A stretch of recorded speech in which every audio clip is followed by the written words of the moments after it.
From the burning mesas of the Arizona desert to the slot machine-clad boardwalks of New Jersey, it's Imaginarium with Scott and Todd, and I'm Scott Colbert. I'm the horror nerd, Todd Staruch. And this week, we are kind of winging it this week. Yeah, what the hell? We'll just run something up the flagpole and see if anyone spots it. I have to say, we did have a guest. We actually recorded a show yesterday with Rain Haley, a singer for a symphonic metal band. Yeah, Midnight Eternal. For whatever reason, her part of the recording, it just totally disappeared. We're going to have her on at a future time. They have an album coming out. I want to at least acknowledge that she was on the show. So if you like symphonic metal or any kind of metal at all, go ahead and check it out when it comes out on the 29th. Absolutely. And Rain, we're sorry that happened. We'll have you back on the show as soon as we can. I just wanted to give her that plug since we weren't able to record the show. So. Yep, we are true professionals. Well, that and we really should probably kiss some ass when things like that happen. Probably. Couldn't hurt. Keeping in the music field, the big news today was Prince passed away. Yes, boy, I certainly did not see that coming. When you think of a bunch of musicians who are ready to meet their maker, Prince isn't very high up on the list. I mean, first of all, he's only, a few years older than I am. Yeah, 57. As far as I know, he was very healthy. He didn't smoke, he didn't take drugs or drink or anything like that. And I believe he was a vegan or vegetarian, one of the two. Yeah, I don't know. You wouldn't expect him to pass away, so it was in shockwaves throughout the internet. I can't go on Twitter or Facebook without seeing anything about him. Well, I'll tell you, when I saw it start to pop up on Facebook, I didn't really pay attention because there are so many celebrity death hoaxes, to the point where it's kind of ridiculous. Yeah. So I really didn't. It's such a big name. I didn't really put too much credence in it, but then it really started to spread. And even though I'm not a huge TMZ fan per se, I must say they're usually pretty accurate with that stuff. When they announce a celebrity death, they're usually spot on. So once they reported it, and then all of a sudden it was on the CNN homepage. Yep. And that's when I was like, wow. And then me, Scott, I'm not often at a loss for words, but I was kind of dumbstruck. TMZ was the first outlet to report his death. And of course, it's funny, even though they do have a streak of being accurate about these things, nobody ever wants to take them seriously. They were the first to report that, and it turned out that they were right. The confirmation that I got for it, which made me realize, well, yes, it was true, was what Billboard's website had an article about it, and in it they said that Prince's publicist, had confirmed his death. So, when a publicist confirms the death, then you pretty much know that it's true. Yeah, it's legit. And I must say, I never was the biggest Prince fan in the world. I'm not going to be a pretender or a poser about it, but only because it's just not my style of music that I listen to on a regular basis. Looking at it objectively, though, he was one of the most talented and gifted musicians I've really ever come across. He could play just about any instrument, was an insane guitarist, wrote amazing songs. Despite the fact that I wasn't a huge fan, I still maintain Purple Rain is probably one of the top 20 greatest albums ever made. You can never minimize his importance or influence in music, no matter what your favorite genre is. You can never minimize his contribution. Prince was not somebody I listened to on a regular basis. Although I will say I did have the soundtrack for Purple Rain. Oh, sure. I absolutely loved that soundtrack. I still love it, and I think probably Purple Rain is one of the greatest songs to come out of the 80s. Um, he was a phenomenal songwriter, and he'd been around for a while before Purple Rain. I remember an article about him when he was first starting out in a local newspaper, one of the alternative papers, and that's the first time that I ever heard of him because he was playing a show here in Phoenix at the time, and then all of a sudden he just seemed to like explode, so to speak, all over, and he was a talent.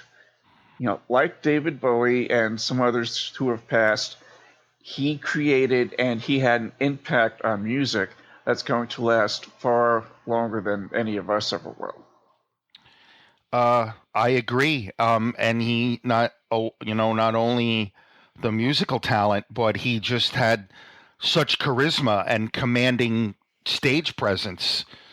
Before the last Super Bowl, there was a show where they did like the top 5 or 6 halftime performances of all time, and his was on there, and I remember it because it was pouring rain, and the producer was terrified to have to say to Prince, "Well, do you think we should postpone the show?"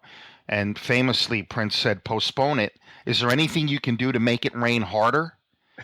And he just went on. How he didn't get electrocuted, I don't know. But he went out and he performed, and I'll never forget it with the silhouette against the white backdrop and everything. It was amazing. So again, I wasn't one to listen to his records all the time, but he just had that commanding presence. Oh, absolutely. He was certainly a performer. And you mentioned his musical ability. He was very underrated as a guitarist. Oh, absolutely. And there's a clip that's going around where he was playing with Tom. Tom Petty. Tom Petty. Jeff Lynne. Yep. And they were doing While My Guitar Gently Weeps. And his solo was probably better than anything that George Harrison ever did on that song. Yeah, he's criminally underrated as a guitarist. No question.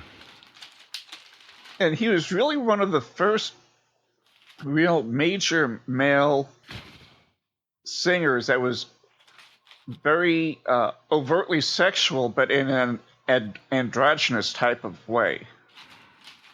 Oh, absolutely. I knew women that fawned over him and gay men that fawned over him. He had that appeal to everybody, That definitely was the attraction. And his music just oozed sexuality. I mean, all you have to do is listen to his lyrics and Pussy Patrol and stuff like that. Yep, Darling Nikki.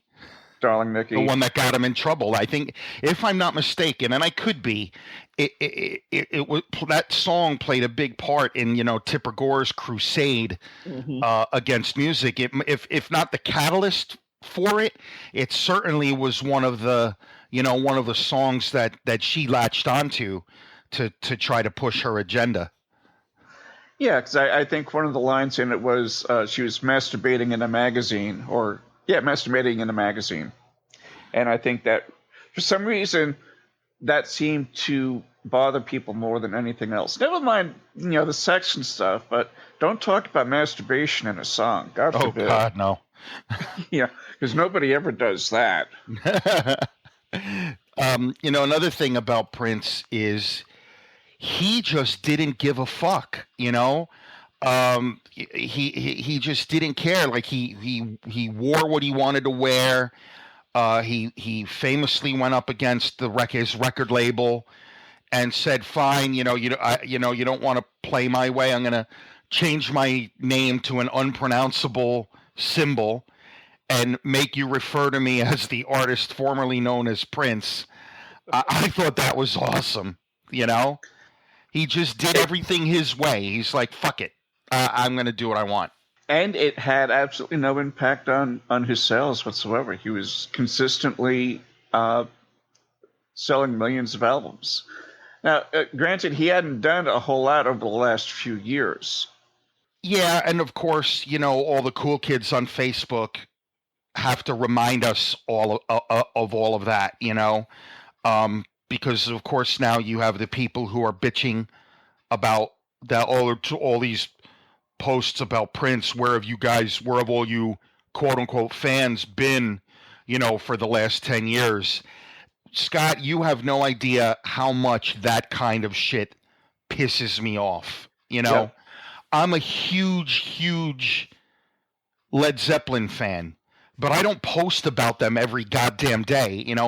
I don't feel the need to tell everyone, oh, I'm listening to Led Zeppelin 3 right now. I just don't understand how some people are just so shitty and miserable. If let's say you just hated Prince, you just couldn't stand him. Why? Then just don't say anything. Just shut the fuck up. Well, exactly. People have this thing where they feel the need that they've got to comment on everything. It's as if they don't know that they can scroll past something that they don't like. Yeah, and look, they're starved for attention. They want to be contrarian. You'll get the person who posts, "Am I the only one that doesn't really give a shit about Prince?" Yes, you are. Now shut the fuck up about it. Like people who are defined by what they don't like, I think are very, very sad, pathetic people. A lot of them, and this was the case with David Bowie too, people who were making comments like that generally were people who just did not understand their legacy or were too young to understand the impact that they had when they were hot, when they were at the very top of their game. I read something today in one of the groups that I belong to, and they were bitching because the only thing that was on CNN was all about Prince. And they're like, well, there's, primaries and elections going on. I'd kind of like to hear about that. And my reaction was, the elections are going to be there fucking tomorrow. Chill out. You obviously don't understand what kind of impact he had on society and pop culture and music. If you did, you wouldn't make a stupid comment like that. Yeah, exactly. You're right. You make an excellent point. Like the election cycle is not going anywhere. And talk about relentless. I mean, we have to hear Donald Trump's stupid fucking mouth every 10 seconds. A musical icon passed away. You know what? People are going to talk about it. Deal with it. Much as I hate to say this, it's almost a relief to hear about Prince than it is anything else right now. Yeah, well, yeah.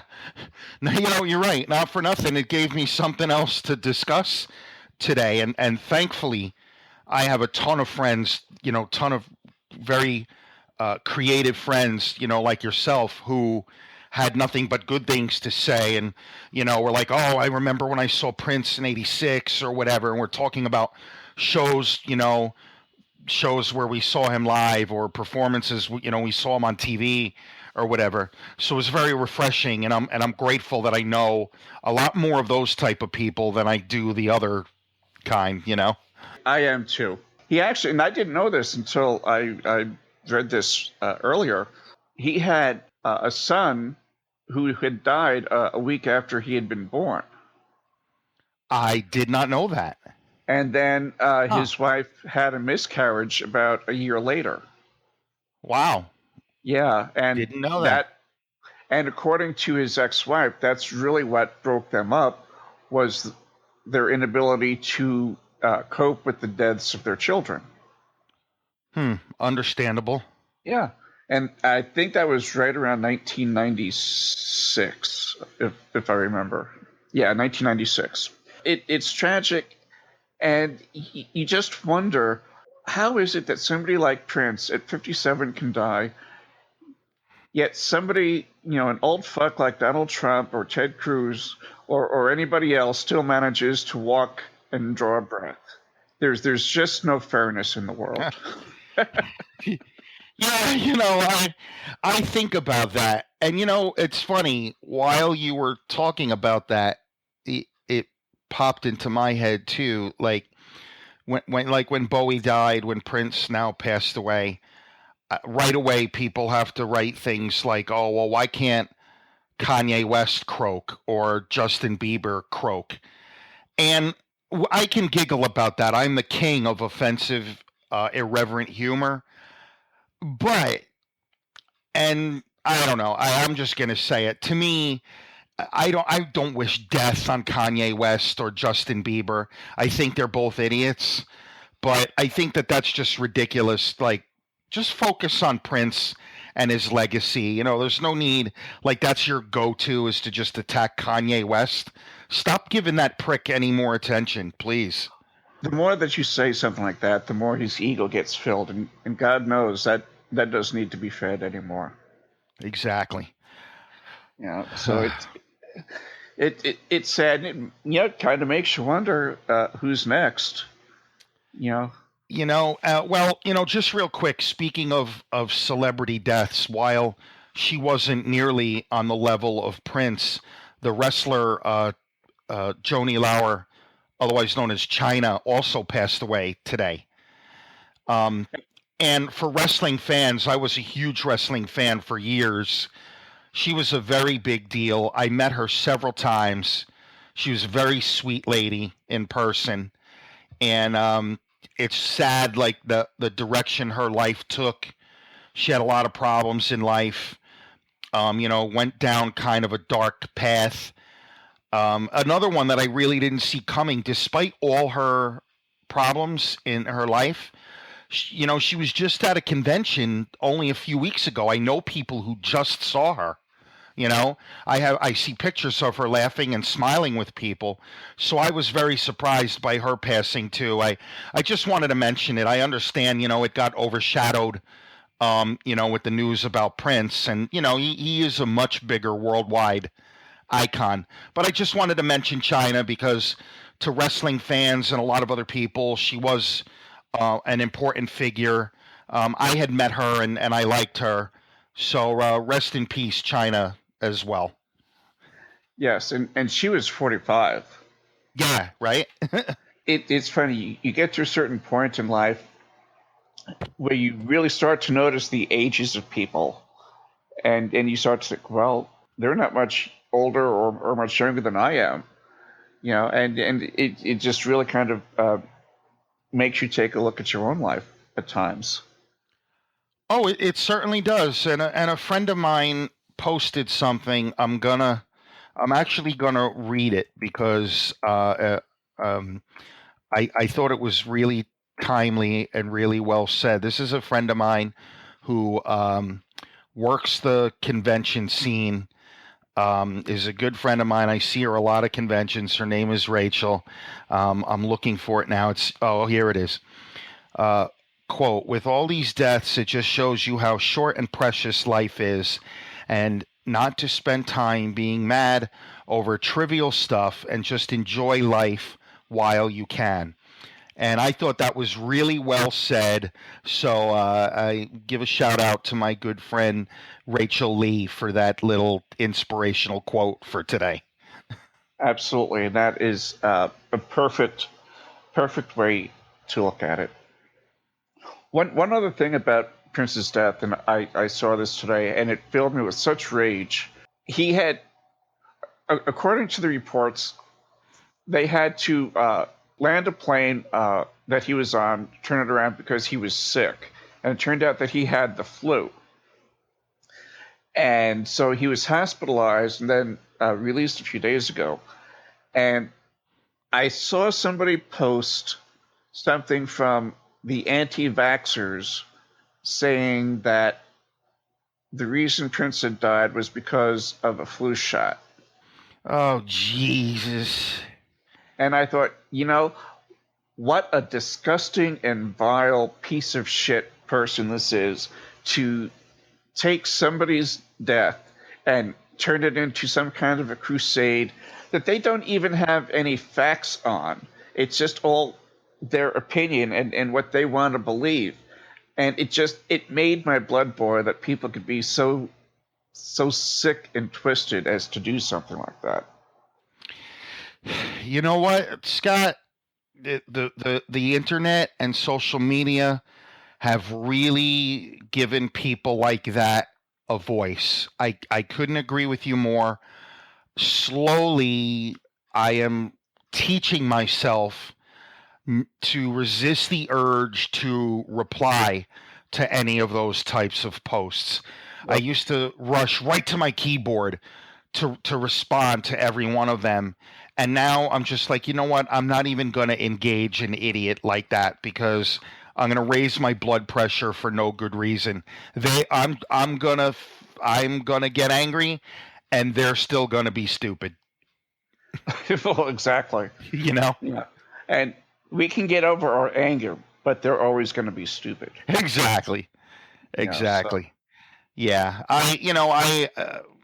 I didn't even really read too many articles about about his death from like a clinical standpoint. I knew about the airplane getting diverted, but then I had read that he had been sick, but then he was released from the hospital, went and played a concert. Um, who knows? Maybe he just pushed himself too hard before he was really well. And oh yeah. people forget uh, the flu is really nothing to ignore. The flu kills several thousand people in this country every year, regardless of or whether you get a flu shot or not. Like, if your immune system is compromised for whatever reason, or you're haven't been sleeping or just haven't been doing well, the flu kills a lot of people. So people sometimes ignore it. Oh, it's just the flu. Nah, not just the flu. For some people, it can be very dangerous. As you get older, it becomes even more dangerous. That's why they, really highly recommend, older people and diabetics and young children, people who already have issues with health, to get it. And I get mine every year. Some years I've gotten sick, some years I haven't. But I certainly don't blame it on the shot. That's just that's just the way shit goes sometimes. You know, Absolutely. Absolutely. and to blame it on one specific thing is just it's asinine. Anecdotal evidence is not proof of anything. Exactly. For the love of God, don't get me started on that. Let's move on. Oh, and just real quick, one of my personal TV favorites passed away a couple of days ago as well. Doris Roberts. Yep. I was a big fan of hers. I thought she was great. I love Doris Roberts. In Yeah. fact, I saw her on a very early. Oh, what show was it that I saw her on? Oh gosh, I think it was All in the Family. No, no, no. It was One Day at a Time. It was One Day at a Time. I saw an old episode of One Day at a Time, and just within the last couple of weeks that she was on it, and it just reminded me of just how long she had been around in the business. Oh, yeah. You know, and she was absolutely fantastic on Everybody Loves Raymond. Uh, Even though that wasn't a show that I was necessarily fond of, I absolutely loved her and Peter Boyle as the parents. Yeah. Oh, She was a great absolutely. talent. Absolutely. Such a great talent. All right, well, let's go on to something a little bit different. Okay. I didn't actually mention this before the show, so this will come as a surprise to you. Have you heard about Kurt Schilling? Yes. Okay. Yes. For those who may not know, well, Kurt Schilling is a pitcher, a very good pitcher. He played for the Boston Red Sox. He played for the Arizona Diamondbacks, and he's known for making an inflammatory statement or two at times. And Yeah. and he posted an anti-transgender comic or cartoon on his Facebook page, which had to do with transgender people using the restroom that they identify with the most. And of course, he was against that. It became such a big brouhaha, he got fired from ESPN for it. Yes, he did. And I can't say that I'm sorry that that happened because he really is a dick.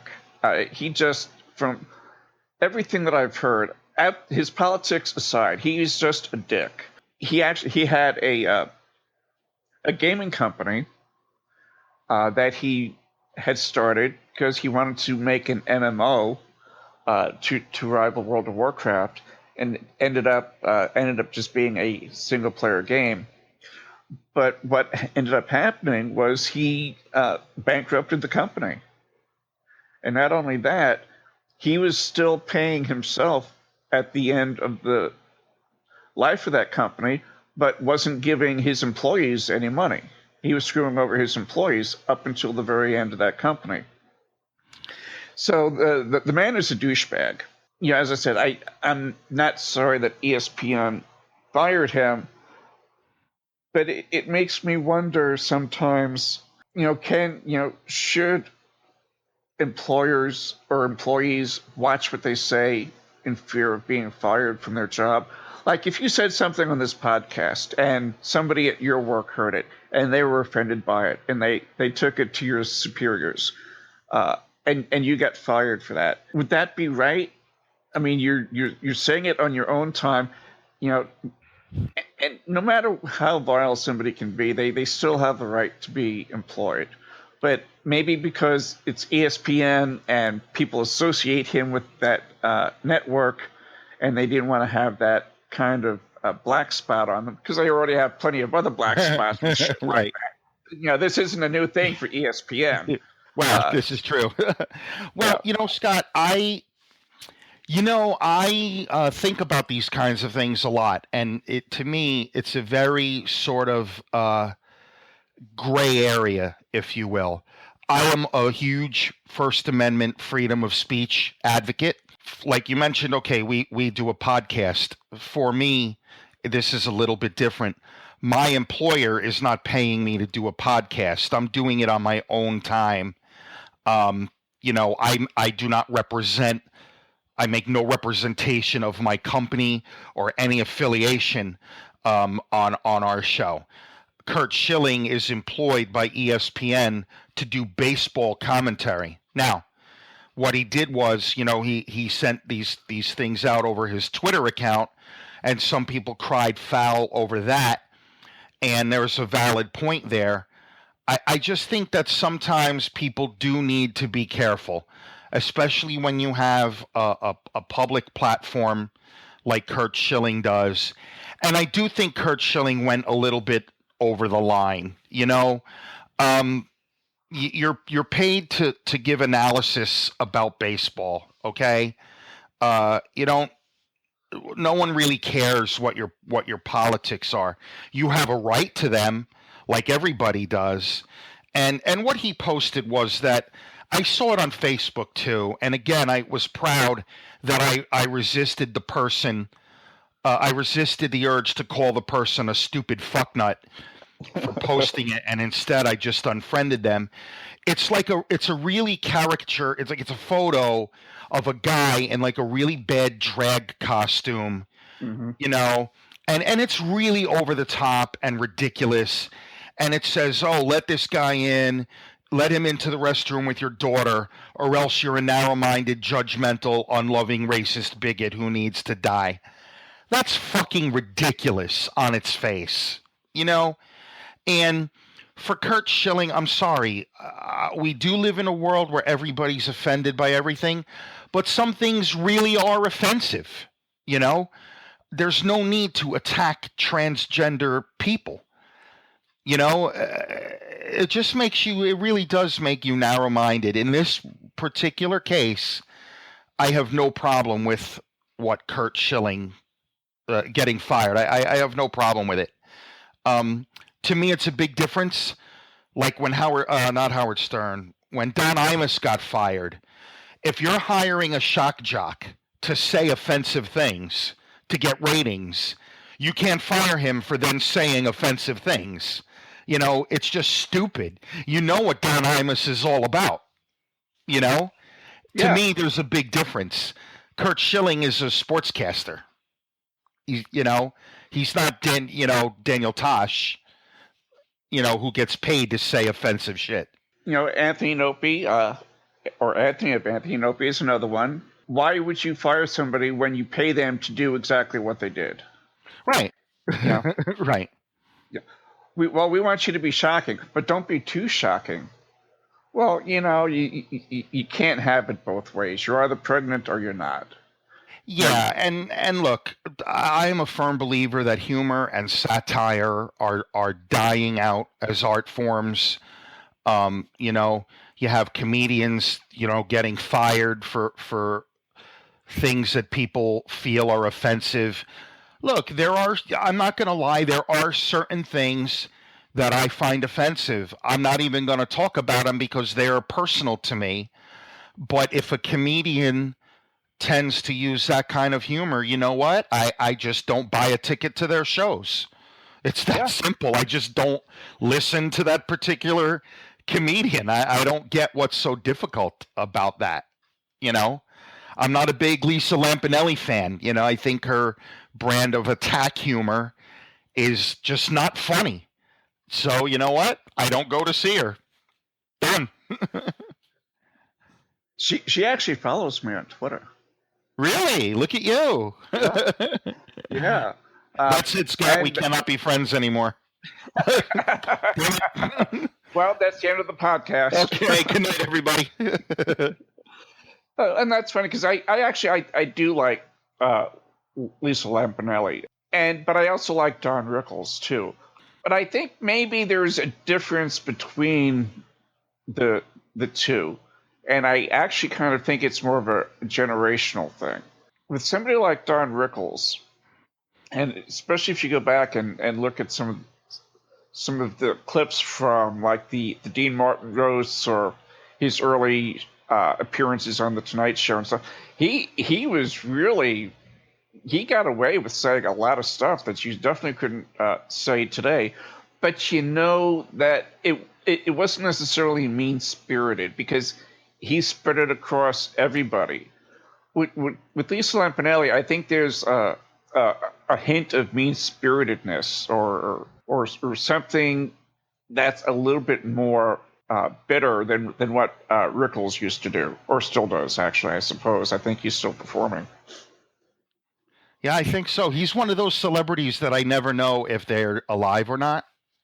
I think he has that same problem, too. Which reminds me, if you want to see a good documentary, there's a documentary about him called Mr. Warmth. That was actually directed by John Landis. And I think you can see it on Netflix. I think it's on there. But it's well worth watching. It's a really, really good documentary. And it just traces his entire career from his very early days up until now. Really kind of I don't want to say it's eye-opening because there's nothing in there that's really amazing, but it's just really it kind of gives you a good feeling, and you really get to see a different side of Rickles, which I found nice. Cool.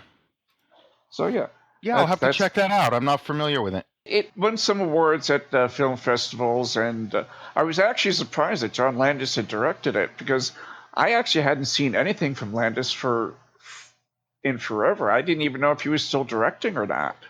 Yeah, I don't know. That's a good question. After the whole Twilight Zone thing, his career pretty much took a nosedive. Yeah. So. Yeah, I met him at a convention once years ago, and he was a really cool guy. He spent some time in one of the room parties that I was at, and it was just cool to get to talk to him when he wasn't on convention behavior. You know what I mean? He wasn't at his table. Just to talk to him as like a real person was really cool. He seems like he would be kind of a cool person to talk to. I always kind of liked him. Even after the whole Twilight Zone fiasco, I still kind of liked him. Crucify me over that, if you will, but that's just how it is. I mean, he made one of my favorite raunchy comedies, Kentucky Fried Movie. Oh, yeah. I love that movie. Well, I'm not sure how we got on him, but anyway. Who knows?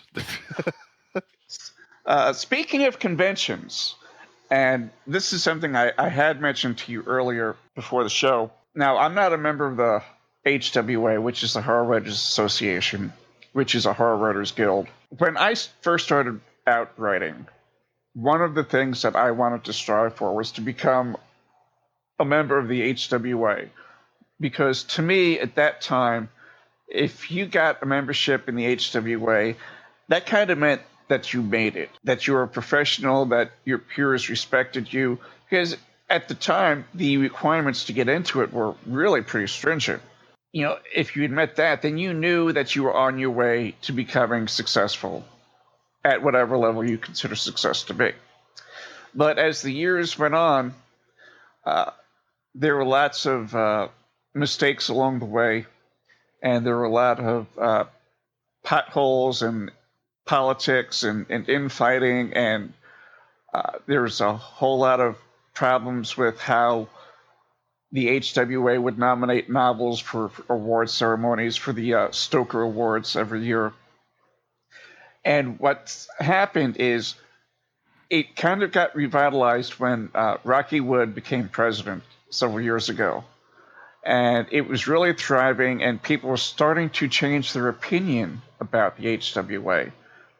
And unfortunately, Rocky passed away a couple of years ago, and it kind of slid back down to what it was prior to his being president. They have what they call juries for each category, and the jurors for each category pick the winner.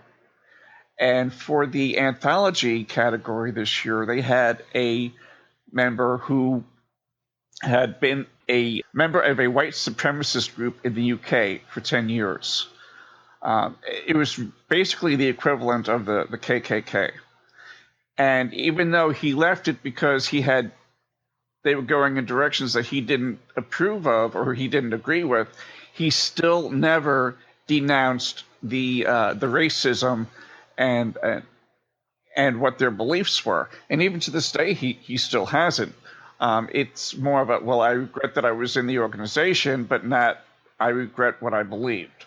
So when people found out about this, there was, of course, a huge outcry of, well, how could you have this racist on, yada, yada, yada. He ended up resigning his position as a jurist, or he was forced out, depending on who you want to listen to.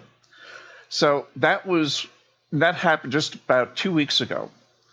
And then last week, somebody who was an HWA member who really had busted their ass for them and had done a lot of work for them was unceremoniously dumped from the Stoker convention, which is being held in May. And what his version of that story is because he had fallen behind on his editing work and people were complaining to the HWA about it. So they took him off of the panels and basically just said, you can't come to the convention this year. And so that's what he wrote. And I even, made a comment, my sympathies to you, because I think that really sucks. Only to find out that the actual reason that he was dumped was because he had been accused of sexually assaulting women at another convention. Wow. Yeah. And it brings up a point that, now, you and I talk about conventions a lot. You are a huge convention goer. You meet a lot of people and you go to a lot of them. I have to wonder if this is something that happens a lot. Is this something that you've seen at the conventions go on?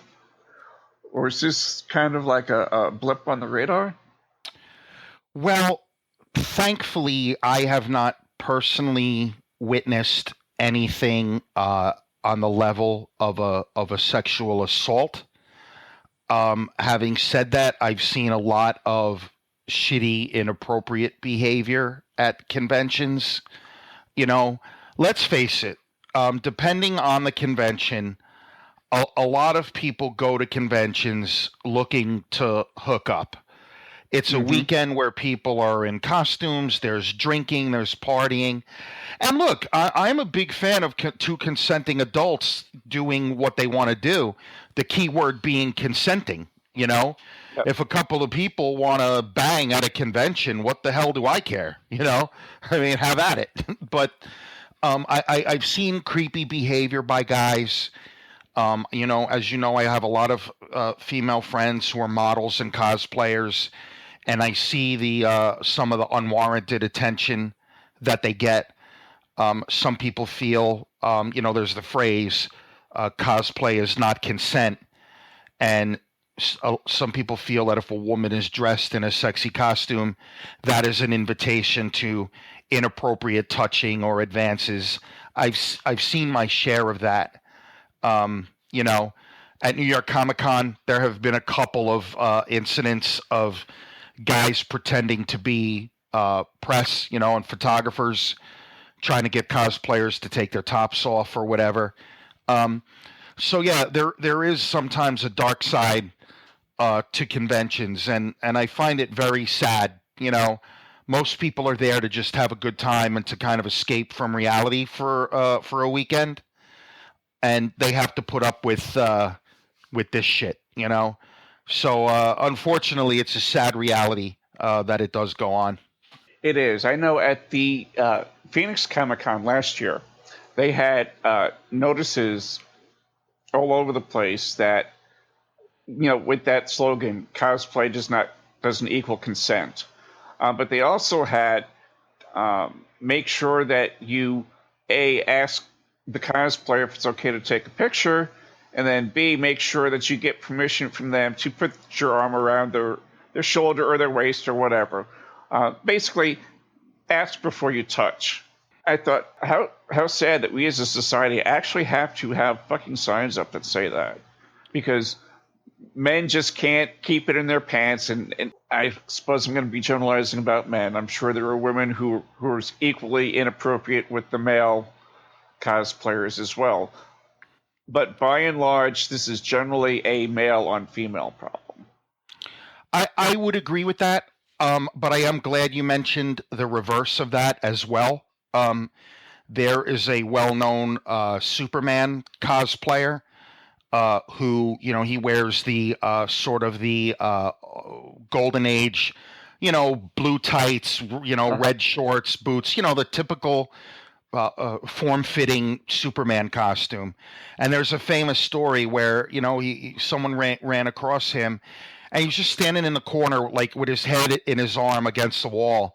And they're like, "What's up?" And he's like, "I'm just tired of women thinking it's okay to touch my package, thinking it's okay to grab my ass, but no one ever wants to talk about that because men are expected to just suck it up and say, 'Oh, what's the matter? You don't like attention from the ladies?'" And men are made fun of for complaining about such things.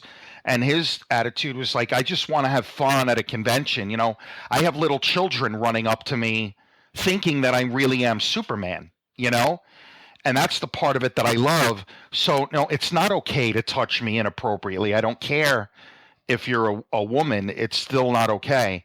So I think it is important to mention that it does go both ways. Would you walk up to a stranger on the street and just touch them? Like, I guess some people would, but it's just as wrong then, I always ask when I take a picture with a cosplayer, I always ask, "Is it okay if I put my arm around your waist? Like, is that okay?" That's a stranger. We're strangers. She doesn't know me. Yeah. So I don't just assume it's okay. It's certainly a double standard.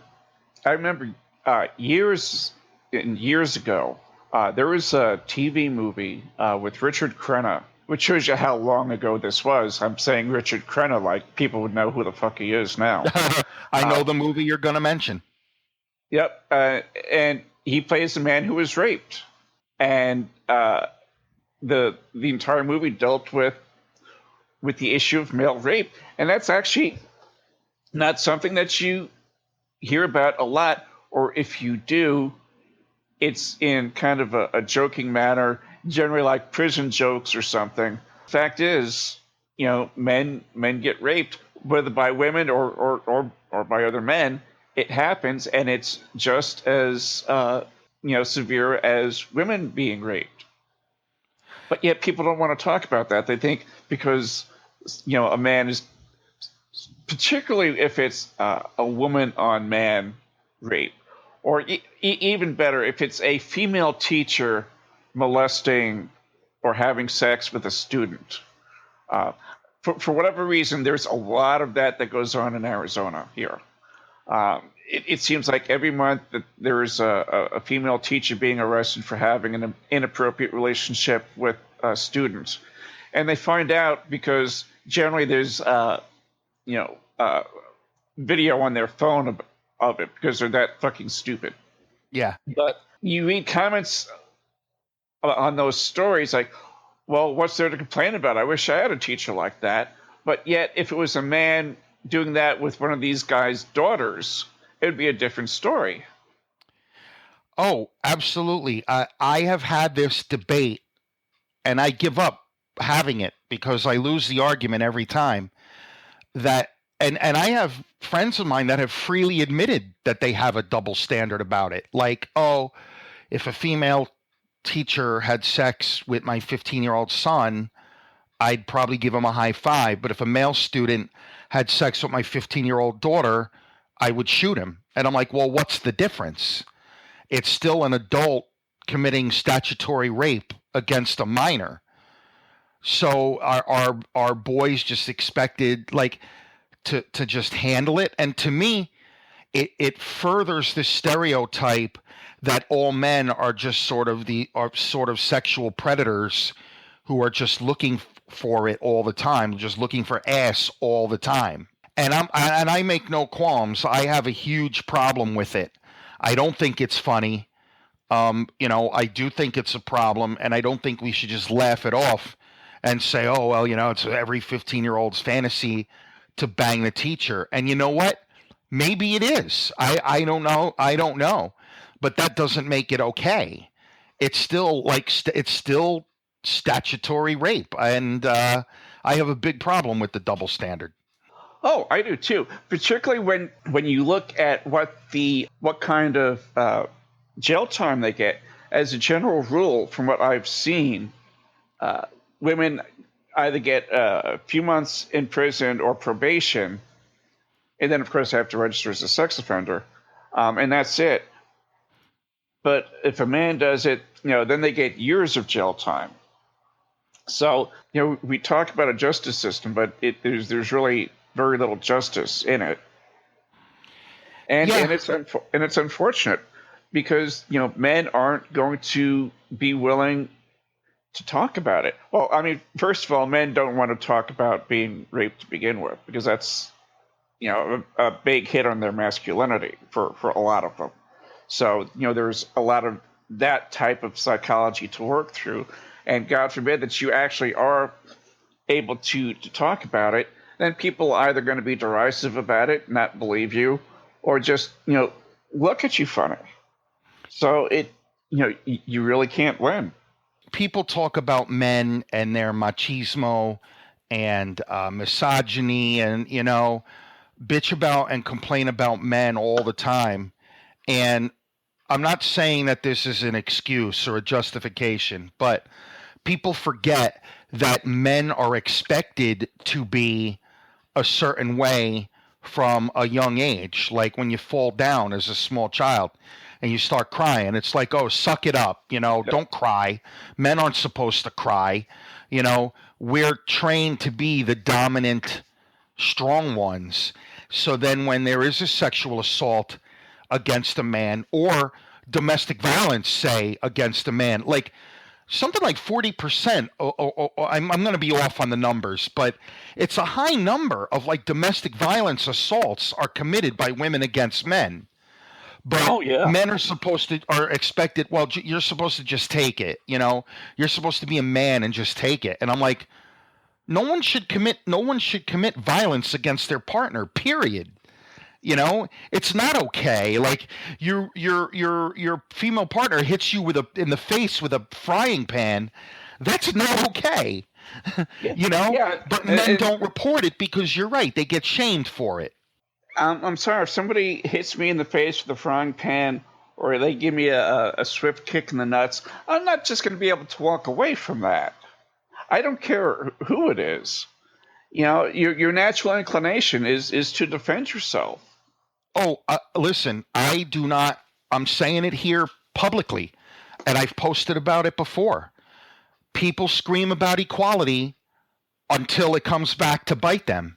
Yep. Now, men typically, not always, but typically are physically stronger. And if, whatever reason, there's a fight or an argument, and then, a woman is coming at you or whatever, and you can figure out a way to kind of keep her off you or subdue her in a minimally violent way, you should go that route. You should try to avoid violence. But I'm telling you, man, if a woman is flailing fists at me or grabs a weapon and is trying to do me harm, I'm going to do her harm right back. I'm sorry. You can't say I want full equality and then say, well, you can't hit me. I'm a girl. Well, exactly. Sorry out there, ladies. I love you, but you can't have it both ways. That's another double standard. Send all of your letters to Todd. Bring it on. I'm all over social media. I don't exactly hide. Exactly. Send all your hate mail to me. But you're right. It certainly is a double standard, and certainly not something that's going to be solved anytime soon. I think what bothers me a lot is, and I saw this in a news article last week, and I forget which university it was, but they sent out an email to female students telling them how to dress and to not get drunk at parties or frat parties or when they're going out so that they don't get raped. And my thought was, well, why don't you just send letters out to guys saying, keep it in your pants? Why is it the women's responsibility? Why aren't you placing that on the men as well? Oh, look, I will also state publicly that no man ever has a right to force himself on a woman. I don't care what she's wearing. I don't care what she's doing. No is no. I know that's a cliche, but no means no, and that's that. Like that I am wholeheartedly behind. But I also my daughter is 11, and when she gets older, and I tell my female friends the same thing. Look, there are shitty people in the world and dangerous people in the world. I wish there weren't, but there are. There are men that will not think twice about having sex with a girl who's passed out. So you know what? Try to avoid putting yourself in a dangerous situation. If I leave my front door open and a pile of cash in my living room floor and someone steals it, what was the first thing you would say to me? Well, why did you do something so foolish? Yep. And I'm certainly not equating robbery with sexual assault or rape. That's ridiculous.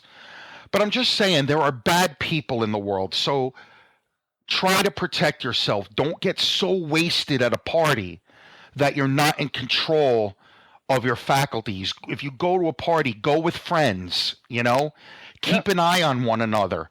And if something does happen, don't be afraid. Fucking report it. Put that asshole in prison. It's not going to be an easy road, but fucking report it. Like don't let assholes get away with that shit. And this PSA has been brought to you by the Imaginarium. Yes. Let's end this on a somewhat positive note.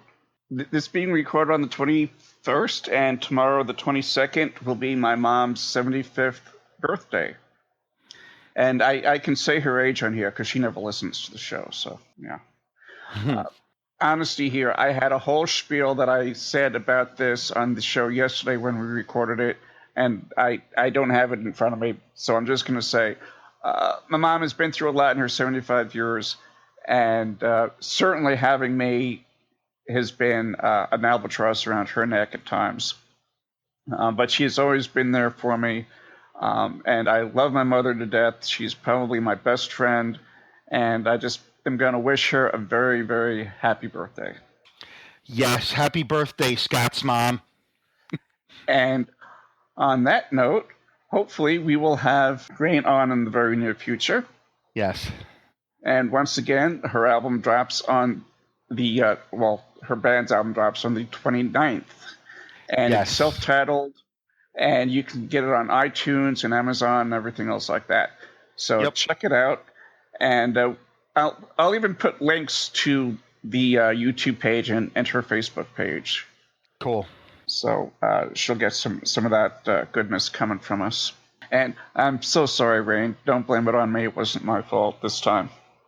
This time. This time.